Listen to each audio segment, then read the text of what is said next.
Gente, bom dia, bem-vindos ao nosso Dose Diária de hoje, como vocês estão, tudo bem? Bom, eu fiz esse vídeo aqui, o medo de me machucar de novo, esse aqui, que era basicamente perguntando, gente, o que vocês acham que está acontecendo, que as pessoas, tanta gente falando, não sei se eu quero, não sei se dá pra mim mais, esse negócio de relacionamento, não quero me machucar, não consigo, não sei se vale a pena. Bom, era um vídeo perguntando da opinião de vocês sobre a nossa vida hoje no sentido amoroso. E aí as pessoas responderam muitas coisas, tem muitas respostas incríveis lá no vídeo. Então se você não viu esse vídeo, vai lá ver esse vídeo. Se você tiver com tempo aí, vai lá ver esse vídeo e lê as respostas. Porque eu não estou falando nada demais, estou só perguntando por que é que tem essa história de parece que tem sempre umas vítimas e as pessoas que são as que causam dor, e se a gente se alterna nesses lugares ou não, até que ponto isso faz sentido, essa dinâmica de oposição, de sempre ter alguém que vai machucar os outros, por que isso acontece, se as novas tecnologias abrem espaço para isso acontecer mais, para essa coisa de atuações perversas, escrotas acontecerem mais, com mais frequência, as mensagens, os Tinders da vida, essas coisas todas, se relacionar assim, né? Se isso intensifica uma parada aqui, já é nossa, óbvio, mas de uma certa carência, de uma certa impressão de abandono e de uma galera que vai sacanear os outros desaparecendo. E aí tá, muitas respostas legais, então veja lá esse vídeo e essas respostas. Na verdade, leia as respostas, são muito legais, se você não leu. Tá bom. Aí tem uma resposta específica, várias respostas muito legais, mas tem uma que, enfim, eu fiquei pensando aqui, da Letícia Jacinto. Manu, eu fico pensando também se essa situação é tão diferente de conversar por cartas, as mensagens, né? Se a situação é tão diferente de conversar por cartas, porque você tinha que esperar uma semana para receber uma resposta. As pessoas passavam por esse sofrimento também, da dinâmica da mensagem, da resposta que não vem. As pessoas passavam por esse sofrimento, ou isso fala do imediatismo de hoje. Aí eu fiquei pensando sobre as cartas, né? E eu queria falar um pouco sobre o que eu achei, o que eu cheguei, a conclusão que eu cheguei aqui, sobre as diferenças que essas tecnologias atuais trazem pra gente. São várias, né? Mas pensando sobre as cartas, sobre o tempo, esse tempo de resposta, sobre essa situação do desaparecimento, da sensação de que nada aconteceu. Vamos falar um pouco sobre isso hoje, o que a gente pode pensar sobre isso e se tem alguma solução para isso, se tem assim como pensar melhores maneiras que causam menos ansiedade, menos desespero na galera que fica aí esperando uma mensagem chegar. Vamos lá?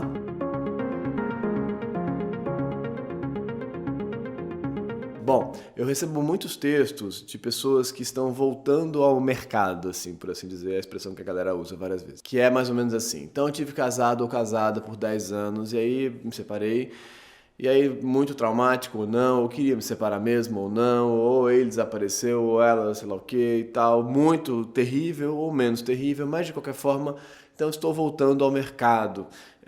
Já é uma coisa que a gente já poderia parar e pensar, por que a gente chama isso tudo de volta ao mercado? Que coisa estranha, que coisa louca a gente está chamando isso de mercado. Mas a gente chama às vezes, né? Tudo bem, aí já podemos parar e pensar nessa ideia do supermercado, do mercadão, da coisa e tal, de procurar uma mercadoria e se colocar como mercadoria, né? Isso é uma coisa pra gente pensar já, óbvio. Mas tá, aí então volto, e aí o desespero da dinâmica que se instaurou, que é a dinâmica das mensagens, que é a dinâmica de começar uma conversa aqui num aplicativo qualquer, no direct do Instagram, ou do Facebook, ou do sei lá o quê, ou pelo Tinder, ou não sei, assim, ou por WhatsApp, vai pro WhatsApp.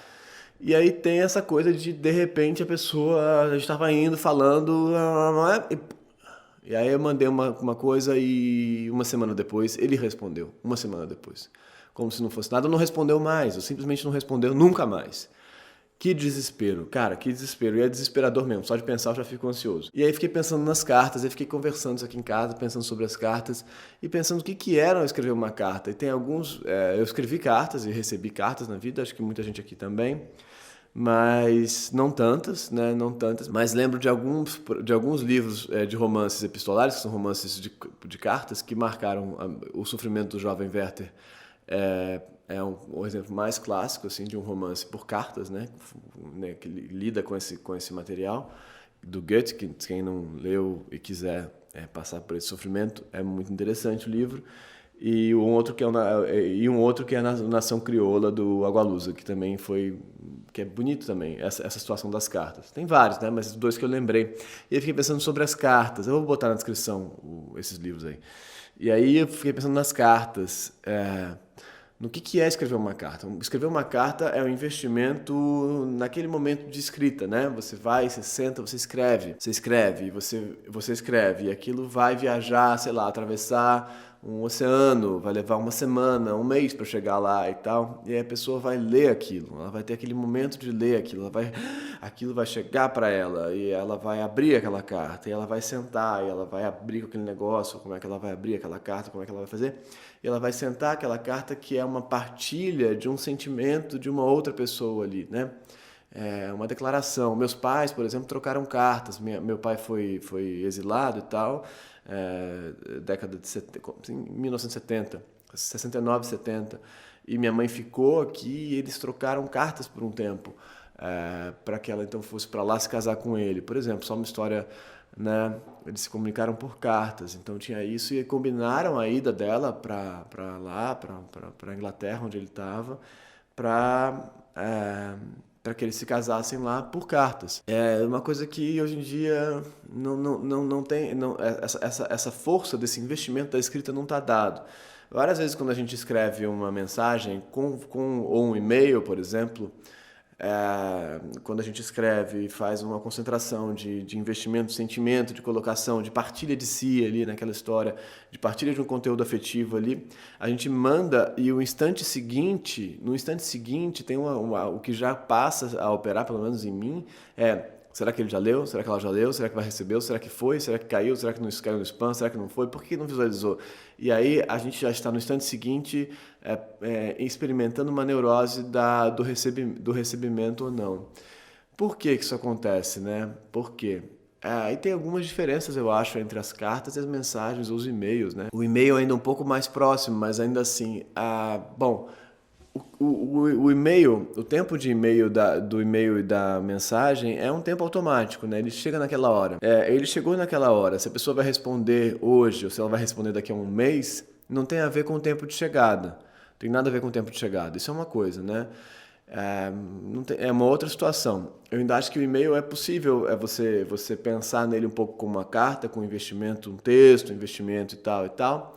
E não está aderido ao tempo de resposta, né? Mas ao tempo de escrita e de elaboração. Quanto mais isso é uma coisa para se pensar para as relações em geral. Quanto mais você tiver investido no tempo de elaboração e de afeto daquela história, daquela situação, e menos no tempo do outro, no tempo de resposta do outro, né? Veja a diferença que há aí. Aqui o importante é como eu me expresso, né? Como eu me coloco, como eu me elaboro, como eu elaboro o que eu sinto. Lá, aqui, o que o outro vai dizer. E aí é muito interessante isso, eu fiquei pensando no meu segundo grau inteiro, que eu me comunicava por telefone com a minha primeira, que depois virou minha primeira namorada, nesse momento ainda não era, mas que eu ligava para ela todas as tardes, o Vale a Pena Ver de Novo terminava, que era o 4x4, né, o segundo ano eu acho, e eu ligava para ela e ela várias vezes não atendia, ela dizia que não podia e tal. E aquilo me fazia muito ansioso, me deixava muito ansioso, mas era uma recusa da comunicação comigo, não era uma recusa do conteúdo. É muito diferente, por exemplo, você mandar um eu te amo para alguém e uma resposta não vir. Ou que seja um oi, ou que seja qualquer coisa. Quando você... Aí estou fazendo agora uma comparação entre o telefone e a mensagem, tá? Mas do conteúdo e do tipo de troca. Quando você manda uma mensagem...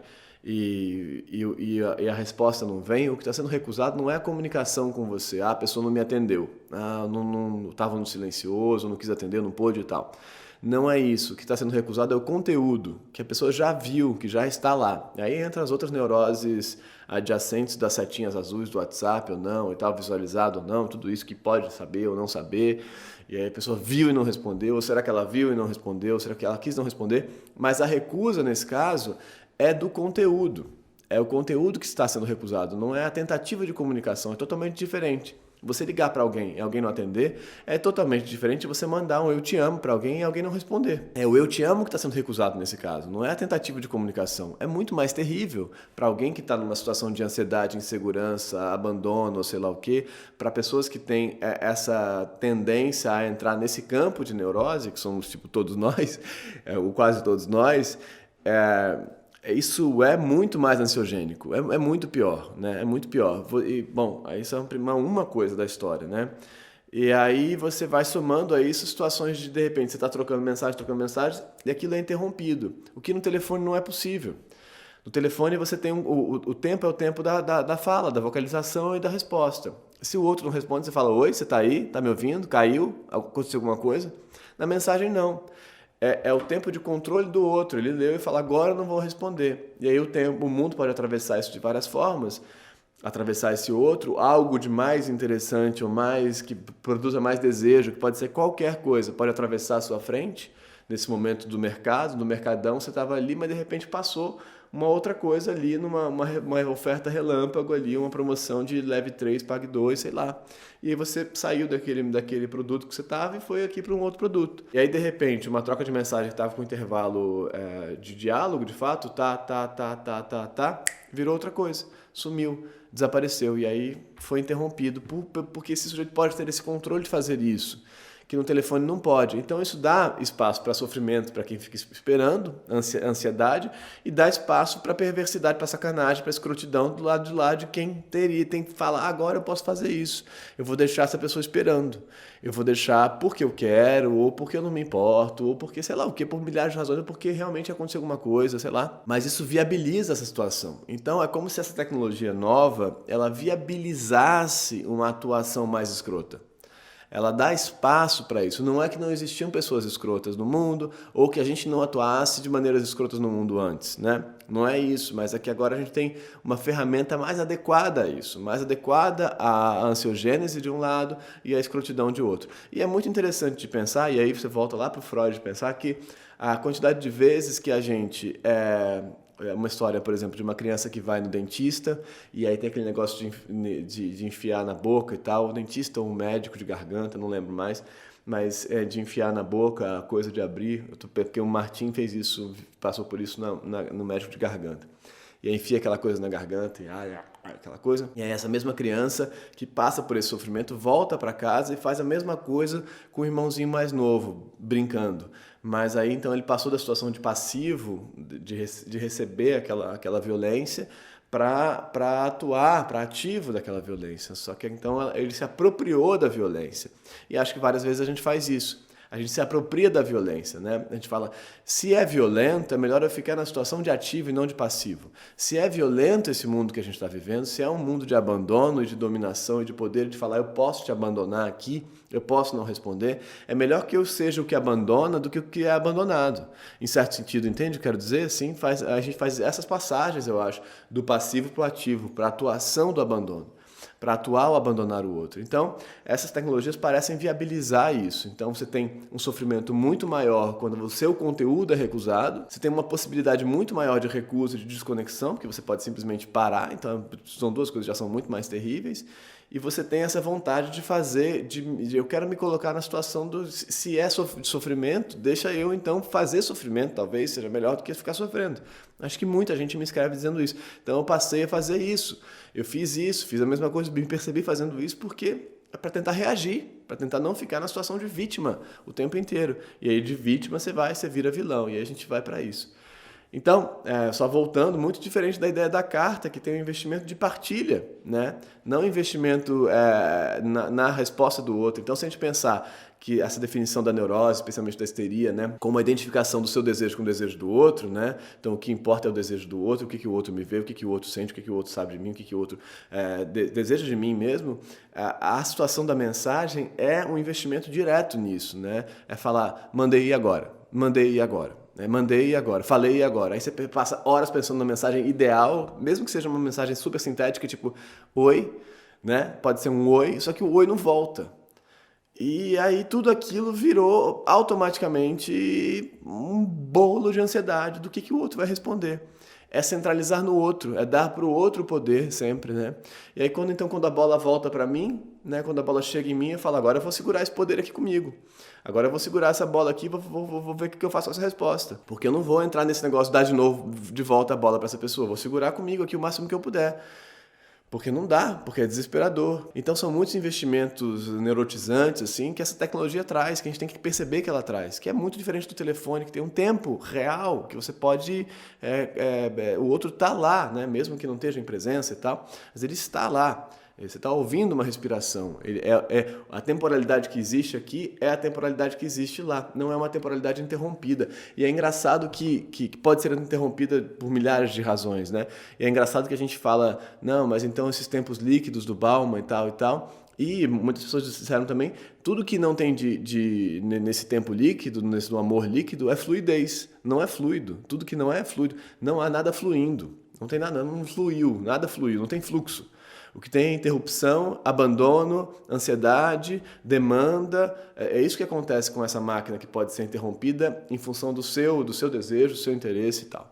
Então a gente tem que, de fato, parece, pelas respostas, reconhecer que há, sim, uma diferença aí e pensar sobre ela mesmo. E pensar assim, se eu quero falar com alguém, vamos falar pelo telefone, é assim que é. Tem o medo da voz e tal, e você vai ter que se colocar e vai ter que responder mesmo num tempo real de conversa, mas o outro não pode te abandonar e é assim que é a vida, né? Um pouco, né? Será que não é melhor? Tem um amigo meu que só fala pelo telefone. Ele não usa o WhatsApp, não faz e tal. Ele fala, Manu, vamos... E a gente trabalha junto. Ele fala, vamos falar, vou te ligar. Quando eu mando mensagem, ele fala, vou te ligar. E aí a gente fala. Ele não topa, simplesmente não topa. E é interessante, assim. Então, porque aí você... Será que vamos falar, não, a mensagem pode servir, por exemplo, para dizer algo que não vai gerar ansiedade. Por exemplo, eu mando mensagem para a Flor falando, tô com saudade, ou passei no mercado, o que seja, mas não é, se eu mandar uma mensagem esperando que ela me responda, a potência de ansiedade disso, se é um conteúdo que está concentrado na resposta que ele vai gerar, a potência de ansiedade disso, a potencialidade de ansiedade é enorme. Então, se você quer conversar, a mensagem não é o melhor caminho, me parece, de verdade. Para conversar, para falar de si e ouvir do outro, não é o melhor caminho. Para dizer de si, uma carta pode ser um bom caminho. Mensagem, eu acho que não serve para isso que a gente está usando ela, talvez, sabe? Porque senão ela vai virar um gerador de ansiedade mesmo e um gerador de perversidades, assim, de possibilidade de abandono, né? De possibilidade de abandono, e aí o abandonador e o abandonado vai ficar nessa alternância, me parece. O que vocês acham? Coisas que eu pensei de lá pra cá. O que vocês acham? Gente, muito obrigado. Se inscrevam no canal, curtam esse vídeo, compartilhem esse vídeo, mandem ele pra alguém, talvez ele sirva pra alguém, vai saber. Comentem aí embaixo, leiam os comentários são incríveis, de verdade, do outro vídeo, desse aqui também, enfim, leiam os comentários sempre que possível, porque eles abrem muitas coisas. Muito obrigado pelos comentários, de verdade. Me mandem perguntas aí por baixo ou pelo direct do meu Instagram, para que só eu leia, se quiser que só eu leia. E amanhã eu volto com mais questões, mais tentativas de elaborar isso aí que a gente está vivendo.